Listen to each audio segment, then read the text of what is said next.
Dear guests, and I am now in Bursa with the Shrins of Orhan Gazi and Osman Gazi. Haydi!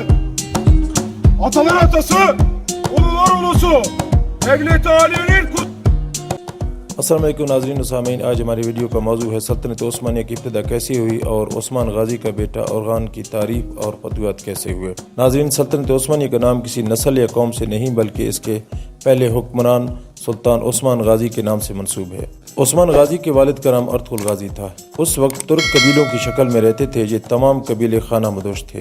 جہاں سرسبز علاقہ اور پانی نظر آیا وہیں خیمے گاڑ کر ڈیرہ ڈالتے تھے۔ ان قبیلوں میں ایک قبیلے کا نام کائی قبیلہ تھا۔ کائی قبیلہ باقی قبیلوں سے کچھ بڑا اور طاقتور تھا۔ سلیمان شاہ اس قبیلے کا سردار تھا۔ یہ نہایت جنگجو قبیلہ تھا۔ سلیمان شاہ اور اس کے قبیلے کے مقاصد میں سب سے بڑا مقصد اسلام کی اشاعت تھی، کیونکہ یہ وہ وقت تھا کہ مسلمان ہر جگہ سے کمزوری کا شکار تھے۔ منگول اپنا سر اٹھا رہے تھے تو سلجوقی سلطنت اپنے زوال کے قریب تھی۔ ان حالات میں ضروری تھا کہ مسلمانوں کی تعداد کو بڑھایا جائے۔ جب سلیمان شاہ کا انتقال ہوا تو ان کے 3 بڑے بیٹے تھے۔ منجلا بیٹا ارطغرل اپنے والد کا جانشین مقرر ہوا اور قبیلے کا سردار بنا۔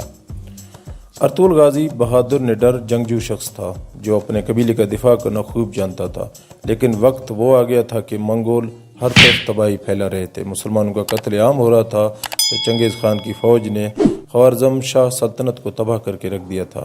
مسلمان منگولوں کے آگے لگ کر بھاگ رہے تھے۔ اس صورت میں ارطغرل منگولوں کا مقابلہ نہیں کر سکتا تھا۔ وہ اپنے قبیلے کو لے کر سلجوقی سلطنت کی طرف روانہ ہوا۔ اس کے ساتھ تقریباً 400 کے لگ بھگ خاندان تھے۔ راستے میں اس نے دیکھا کہ 2 فوجیں آپس میں لڑ رہی ہیں۔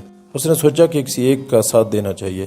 اسے یہ معلوم نہیں تھا کہ وہ لشکر کس کس کے ہیں۔ کچھ دیر سوچ کر اس نے جو فوج ہار رہی تھی اس کا ساتھ دیا اور اپنے ان تھوڑے سے سپاہیوں کے ساتھ مل کر مخالف فوج پر اچانک اور بہت تیز حملہ کر دیا۔ فوج ڈر گئی اور سمجھی کہ ان کا کہیں سے مدد مل گیا ہے اور وہ فوج جیتے جیتے ہار مان گئی۔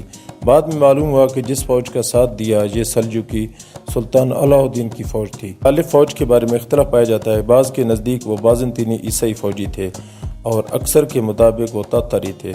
بہرحال سلطان ان کی بہادری سے بہت خوش ہوا اور ارطغرل کے قبیلے کو اپنی سلطنت میں اناضول کے قریب سکاریا کے علاقے میں ایک جاگیر عطا کی اور یہ قبیلہ وہیں آباد ہو گیا۔ سلطان نے ان کو اجازت دی کہ سرحد کے ساتھ ساتھ علاقوں کو فتح کریں اور ان کی سلطنت میں شامل کریں۔ یہ علاقہ بازنطینی عیسائی سلطنت کے بالکل ساتھ جڑا ہوا تھا۔ ارطغرل نے کچھ ہی عرصے میں اپنی شجاعت و بہادری کا سکہ بنوایا۔ ان فتوحات کا نتیجہ یہ ہوا کہ باقی بہت سے ترک قبائل بھی ارطغرل کے ساتھ مل گئے اور اسے اپنا سردار تسلیم کر لیا۔ ارطغرل سلطان علاء الدین کے نائب کے طور پر لڑتا رہا اور اس کی طاقت میں دن بدن اضافہ ہوتا جا رہا تھا۔ ارطغرل نے بازنطینی سلطنت کے ایک بہت بڑے متحد لشکر کو شکست دی۔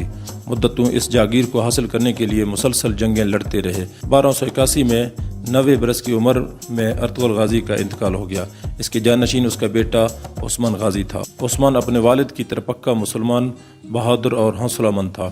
اس نے بھی فتوحات کا سلسلہ جاری رکھا۔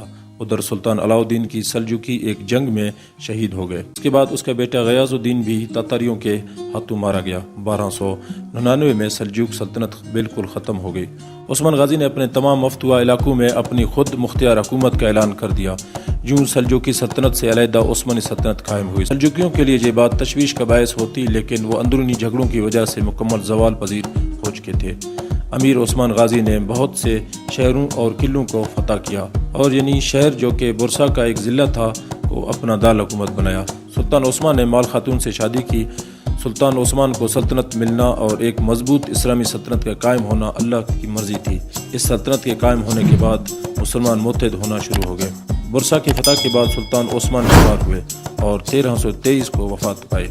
مرنے سے پہلے اپنے بیٹے اورغان کو ایک طویل نصیحت کی۔ اورغان سلطان بنا اور اپنے باپ کی پالیسی کو جاری رکھا۔ جب سلطان عثمان کا انتقال ہوا تو سلطنت کا رقبہ 16,000 مربع کلومیٹر تھا، 150 سال کے اندر یہ دنیا کی سب سے بڑی سلطنت بن گئی۔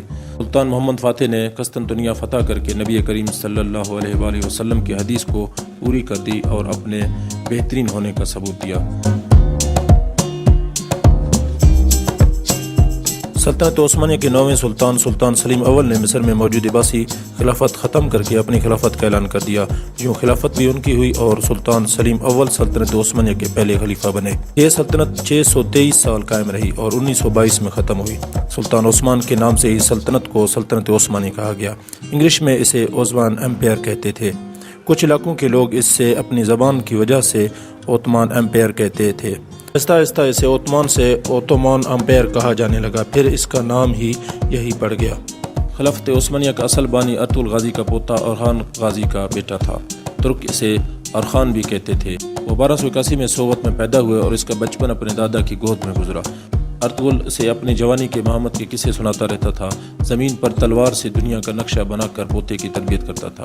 ابن عربی کی پیشین گوئی اسے سناتا تھا اور پھر اورغان سے کہتا تھا کہ بیٹا تم نے یہ سارے شہر فتح کرنے ہیں اور میرے نام کا سکہ جاری کرنا ہے۔ تم اگر یہ نہ کر سکو تو تم اپنے بیٹوں کو میری قبر پر لا کر انہیں بتانا کہ ہاں ایک شخص سو رہا ہے جس نے دنیا کی سب سے بڑی اسلامی ریاست کا خواب دیکھا تھا۔ اورخان نے یہ بات پلے باندھ لی۔ ارطغرل غازی کا جب انتقال 1288 میں ہوا تو اورخان کی عمر اس وقت 7 سال تھی۔ وہ جوان ہونے تک روز دادا کی قبر پر حاضری دیتا اور قبر کے سرانے کھڑے ہو کر دادا کا خواب دہراتا تھا۔ وہ عثمان غازی کے ساتھ مل کر سووت کے دائیں بائیں موجود قلعے بھی فتح کرتا رہا۔ سن 1300 میں علاقوں کی چاروں بڑی ریاستیں زوال پذیر ہو گئی تھی۔ سلجوقی ریاست ختم ہو گئی تھی، ایوبی سلطنت کمزور ہو رہی تھی اور بازنطینی امپائر کی اینٹیں بھی گر رہی تھی اور منگول کا طوفان بھی سمٹ کر چین تک محدود ہو گیا تھا۔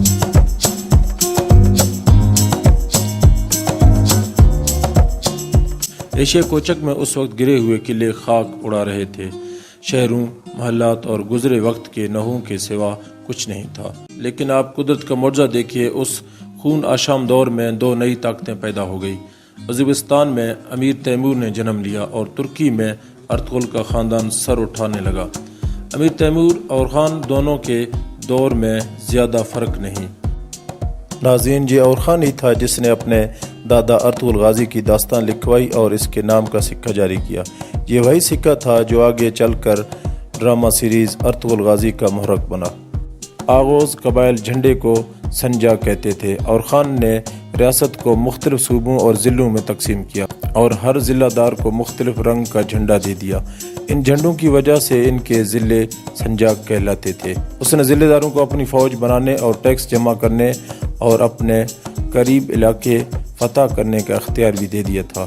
اس حکمت عملی کی وجہ سے فوج بھی مضبوط ہو گئی اور عوام بھی خوشحال ہو گئے۔ اس نے بے شمار مسجدیں، مدارس، کاروان سرائے بنائے اور وہ ایشیا کوچک کا اپنا پہلا حکمران تھا جس نے برسا میں یونیورسٹی بنائی تھی۔ اور خان کے بعد اس کا بیٹا مراد اول سلطان بنا اور اس نے سلطنت عثمانیہ کو یقیناً سلطنت عثمانیہ بنا دیا۔ مراد اول نے سلطنت عثمانیہ کے رقبے میں 5 گنا اضافہ کیا، لیکن آپ یہ جان کر حیران ہوں گے کہ 4 نسلوں کی فتوحات کے باوجود مراد اول کے انتقال تک سلطنت عثمانیہ صرف 20,000 مربع کلومیٹر پر محیط تھی اور یہ رقبہ آج کے راولپنڈی ڈویژن سے بھی کم تھا۔ ریاستیں ایک دن میں نہیں بنا کرتی، ان کی بنیادوں میں 4 نسلیں کھپ جاتی ہیں۔ ریاستوں کو ریاست بنانے میں نسلوں کا لہو اور ہڈیاں خرچ ہوتی ہیں، پھر کہیں جا کر ریاستیں سر اٹھاتی ہیں، پھر کہیں جا کر ان کے جھنڈے اقوام عالم کے درمیان لہراتے ہیں۔ خلافت عثمانیہ کی رگوں میں بھی ارطغرل کی 18 نسلوں اور 36 سلطانوں کا لہو شامل تھا اور پھر کہیں جا کر ارطغرل آج کے نسلوں تک پہنچا۔ پھر کہیں جا کر دنیا نے تسلیم کیا کہ ترک صرف ترک ہوتے ہیں۔ نیپولین بوناپارٹ نے ارطغرل کی نسل کے بارے میں کیا خوب کہا تھا کہ دنیا کی ہر فوج کسی نہ کسی کے سٹائل میں لڑتی ہے، لیکن ترک صرف اور صرف ترکوں کے سٹائل میں لڑتے ہیں۔ ارطغرل کی نسل نے صرف تلواروں اور گھوڑوں میں کمال نہیں کیا تھا، بلکہ اس نے دنیا کو بیوروکریسی، آرکیٹیکچر، لائف سٹائل اور فوج سازی کا ماڈرن فن بھی دیا۔ ارطغرل کی نسل کے ہر سلطان نے اپنے نام سے ایک محلہ آباد کیا تھا اور اس محلے میں شاندار مساجد، مدارس اور شفا خانہ بھی بنوائے۔ آپ قدرت کا انعام دیکھیے کہ ارطغرل کے پاس خیمہ لگانے اور گھوڑا باندھنے کی بھی جگہ نہیں تھی، لیکن پھر اس کی نسل میں سے ایک ایسا وقت بھی آیا کہ جب 3 بر اعظموں پر ان کی حکومت تھی۔ ان کا جھنڈا چین اور روس کے سرحد سے لے کر ویانا اور ایران، عراق، سعودی عرب اور شام سے ہوتا ہوا مصر تک جا پہنچا تھا۔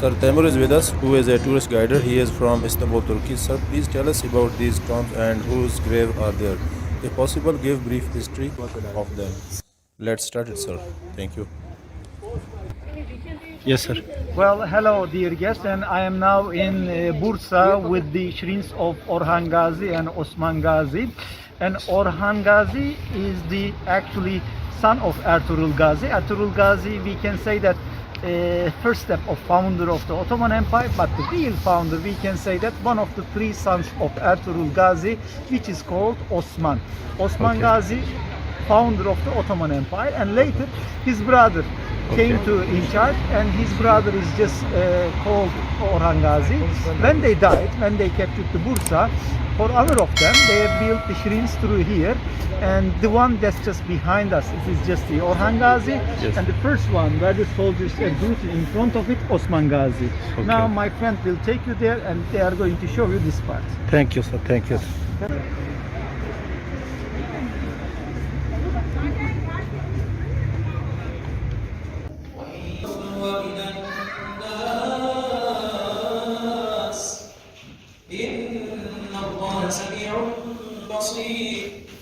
يعلم ما بين أيديهم وما خلفهم وإلى الله ترجع الأمور. يا أيها الذين آمنوا اركعوا واسجدوا واعبدوا ربكم.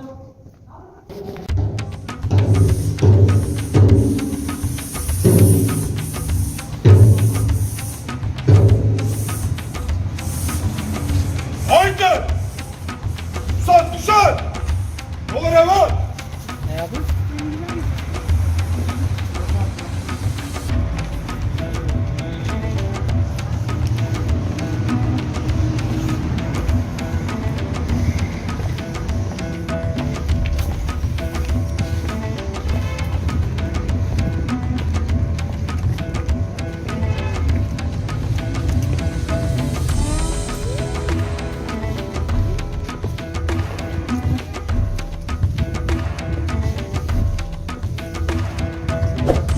Haydi!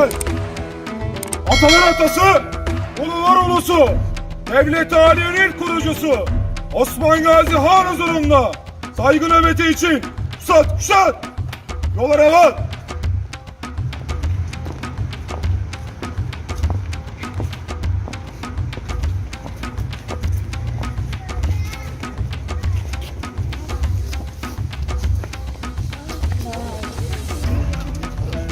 Excuse me.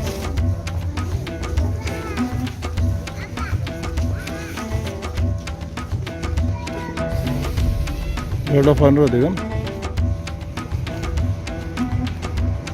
Her yüzünüze şey, atını kanat bilen. Nerede zulmü uğrayan varsa yardıma gider. Zalimin önünde katta eğilmeyen, Allah'tan başka ilah bilmeyen. Atamız Oğuzhan oğlundan, Gülhan Nesli'nden, Kayıhan boyundan, Kayı Alpoğlu, Gündüz Alpoğlu, Süleyman Şahoğlu, Ertuğrul Gazioğlu, Osman Gazi Han huzurunda al bayrakı, haber, devral.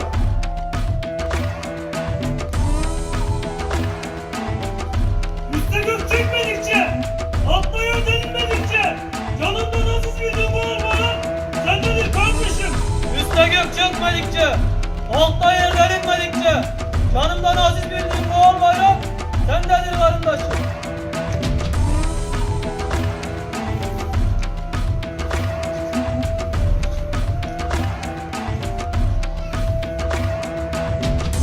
Anamdan, atamdan, yardan ve evlattan kıymetli bildiğim al bayrak.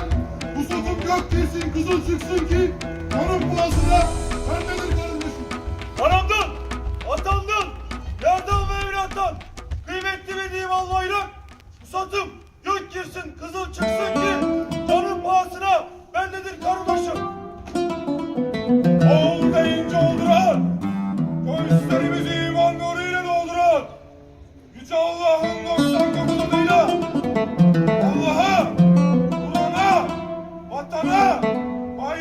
hamdolsun. Devletimiz zoru üfleyerek daim olsun. Nöbetiniz kutlu ve şerefli ola. Amin. Aynen. Tekrar yol açalım. Şöyle yukarı doğru hızlı bir şekilde. Otur rahat. Filiz. Sat, şat. Kamera var.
Osman Gazi.